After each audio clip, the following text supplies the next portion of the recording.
Quero dar uma boa noite especial para a Tânia, nossa presidente do Sinseb, veio acompanhar hoje a sessão e, com certeza, o Executivo, junto com o presidente dessa Casa Legislativa, fizeram um trabalho de várias mãos, né, presidente? Para que pudesse ser pautado hoje o projeto que vem aí, o acordo feito com o sindicato e o Executivo. Talvez não tenha sido aquilo que todos os funcionários esperavam, né? Mas a gente sabe que tem ganha-ganha nesse processo e vai trazer muitos benefícios para muitas categorias. Outras virão com o decorrer, como é o exemplo dos engenheiros e arquitetos urbanistas, que há esse compromisso do governo municipal.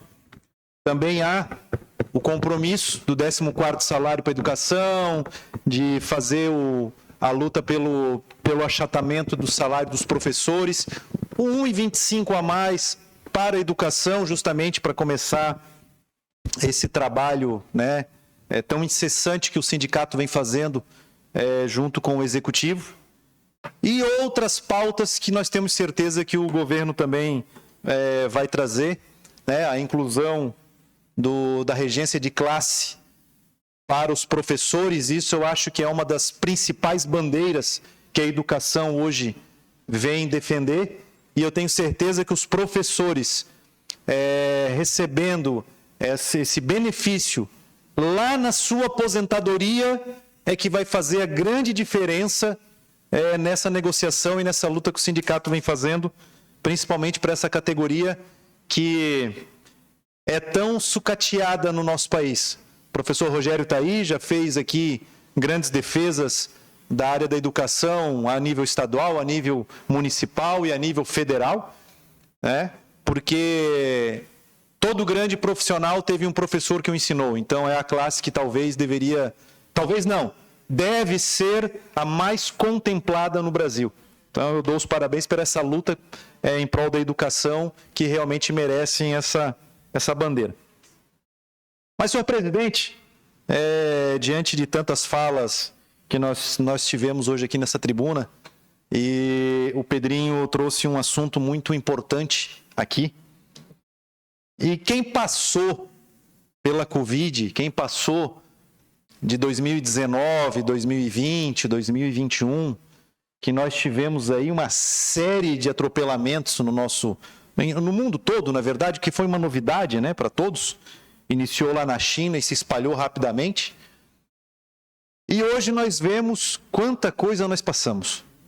E mesmo assim ainda estamos sofrendo por decisões erradas, no meu ponto de vista, é claro, né? Por decisões que vão de encontro com o anseio da população, na sua grande maioria. Principalmente essa questão de obrigar um pai a colocar a vacina no braço de um filho, sem saber o que realmente está colocando, como muito bem trouxe aqui o vereador Pedro. Mas nós começamos a lembrar, essa Casa Legislativa, nós ficamos alguns meses com distanciamento social, fazendo sessões online. Uma grande dificuldade de comunicação, muitas vezes a internet não funcionava bem, e nós passamos por isso. Outras situações que nós víamos, quando começou novamente a voltar ao convívio social, as pessoas iam jogar futebol de máscara. E hoje nós olhamos para trás e nós vemos quanto risco essas pessoas correram.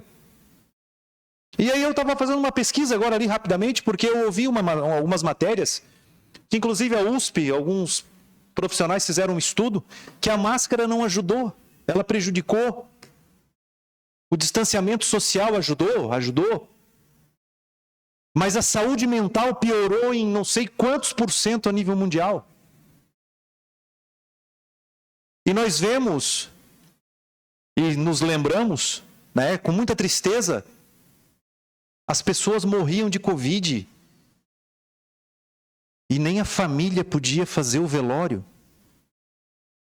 E eu quero aqui deixar um grande abraço para o meu amigo, meu compadre Fábio Roberto de Souza, que quando perdeu seu pai para a Covid, o Maurílio Joaquim de Souza, nós estávamos em 8 pessoas apenas para carregar o caixão.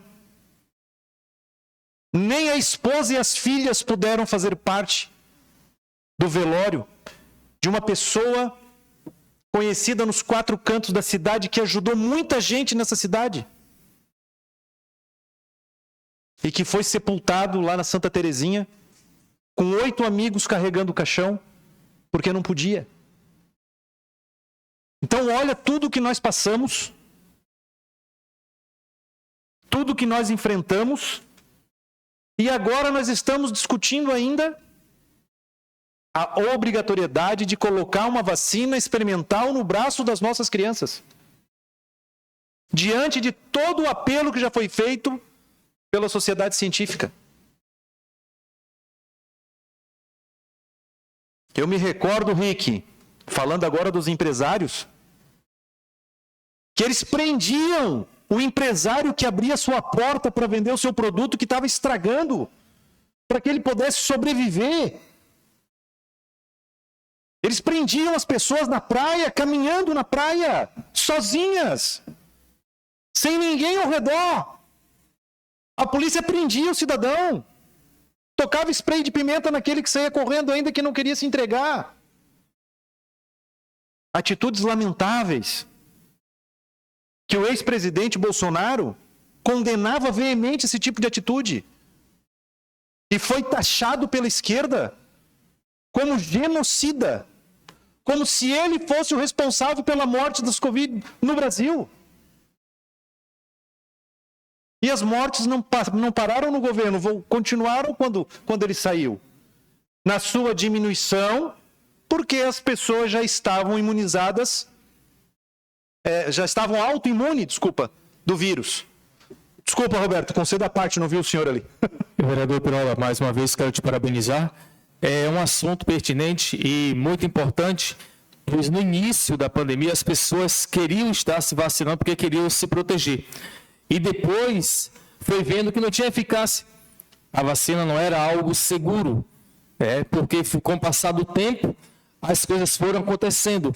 E hoje o que nós entendemos, será que é realmente uma questão de saúde para proteger as nossas crianças, ou nós estamos vivendo um período político, onde se faz realmente a politicagem? Fica aqui a pergunta para o nosso país chamado Brasil. Concordo plenamente, vereador. Nós vemos, e aí era o ponto, conceda a parte, vereador Cacá. Muito obrigado, vereador Pirola. Realmente foi uma fase muito complicada, né, para todos, com muitas incertezas, até porque foi uma coisa nova, né, ninguém esperava.